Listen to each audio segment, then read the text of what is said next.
What's up, guys? Welcome back to another new video of online English education. We are reading the language and linguistics subject of B.Ed first year, and we are in the chapter first, that is preliminaries of language and linguistics. This is the third lecture, and here we are going to look at the origin of language in this video. So without further delay, let's start. It is suspected that some type of spoken language was developed 50 to 100,000 years ago, but there is lack of evidence to tell the actual date of language origin. There have been many arguments and speculations about it, but there is lack of concrete proof about how and when did the language originate. However, there are four theories about the origin of language. So यसमा हामीले के बुझ्नुपर्छ भनेपछि यो आशंका गरिएको छ कि भाषाको सुरुवात चाहिँ 50 देखि 100,000 वर्ष अगाडिदेखि नै भइसकेको थियो, तर यसलाई प्रमाणित गर्न कुनै त्यस्तो वैज्ञानिकीय तथ्य तथा प्रमाण फेला परेको छैन। विभिन्न वैज्ञानिक अथवा विभिन्न विद्वानहरूका विभिन्न विचारहरू यसमाथि रहेका छन्, तसर्थ यसको एक्चुअल डेट भन्न चाहिँ गाह्रो छ। जे जस्तो भए तापनि यहाँ मुख्य 4 वटा थ्योरीहरू दिएका छन्, जसको आधारमा हामी चाहिँ ल्याङ्ग्वेजको ओरिजिन कसरी भयो भनेर भन्न सक्छौँ। So without further delay, now let's look at those 4 theories. So number 1, the first theory here, the divine theory. According to this theory, it is believed that the Almighty God has granted the language to humans as the creative means of communication. It is believed that the God created the first man, Adam, with language.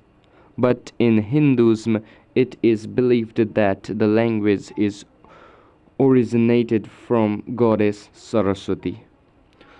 So चाहिँ the divine थ्योरीको अनुसार चाहिँ के भन्न सकिन्छ भनेपछि language चाहिँ भाषा चाहिँ ईश्वरको वरदान हो, जुन ईश्वरले एउटा क्रिएटिभ मिन्स अफ कम्युनिकेसनको रूपमा चाहिँ पृथ्वीमा बनाइएका मान्छेहरूलाई चाहिँ प्रदान गरेका हुन्। भगवानले चाहिँ पहिलो मान्छे एडम, जसको नाम एडम थियो, एडमलाई बनाए र त्यसलाई ल्याङ्ग्वेज पनि साथमा दिए भनिएको छ। तर हाम्रो हिन्दुस्म रिलिजन अथवा हाम्रो हिन्दू धर्ममा चाहिँ भाषा चाहिँ भगवान सरस्वतीको अथवा सरस्वती देवीको मुखबाट चाहिँ उत्पन्न भयो, उहाँबाट चाहिँ उत्पन्न भयो भनेर भनिएको छ। Now after the divine theory, let's look at the second theory of the origin of language, and that is the natural sound source theory. So let's see what does this theory says. This theory believes that the earliest man created the language by imitating the natural sounds. The sounds such as crying, cooing, coughing,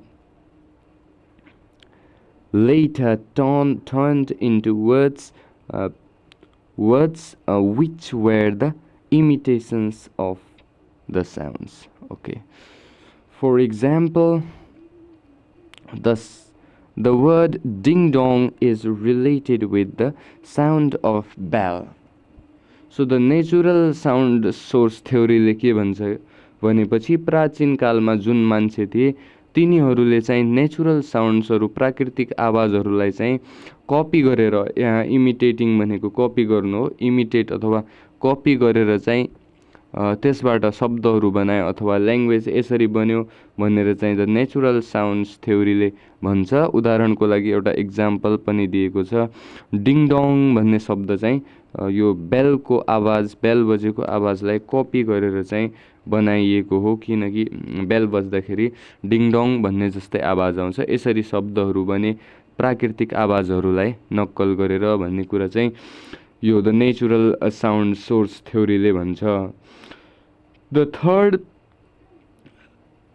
The third one is the physical adaptation theory. Let's see what does this theory says. This theory deals with physical features and organs of speech which enables human to produce the language.